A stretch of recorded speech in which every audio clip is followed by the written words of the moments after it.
Данный видеоролик не преследует цели задеть или оскорбить чьи-либо чувства. Ролик был создан исключительно в образовательных и познавательных целях. Берегите себя.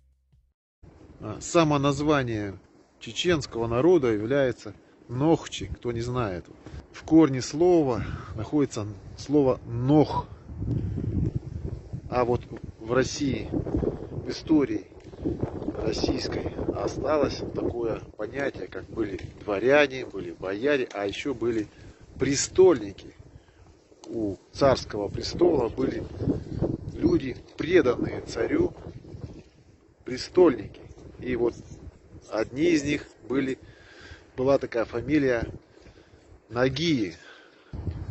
Это был воинственный не то что род, а целый народ воинов. И чтобы ими командовать, не надо было царю там какую-то боярскую думу собирать, там парламент, там обсуждать что-то. Он давал прямое указание, и престольники выполняли эти указания. И вот то же самое произошло вот и в этом году, и в прошлом году. В России чечены уже 2 раза спасли Россию, только никто об этом не говорит. Наоборот, об этом как бы говорят западные спецслужбы и хотят наоборот все это перевернуть с ног на голову. Дело в том, что в этом году в Курской области прорвались там украинские военные, и Министерство обороны России как бы говорило, что все нормально, но только одно подразделение, которое напрямую управляется президентом Чечни, а тот напрямую связан с президентом России, и вот только это подразделение прибыло первое и разгромило украинские колонны. То есть в день было уничтожено по 40 единиц бронетехники, ну, с помощью беспилотных летательных аппаратов.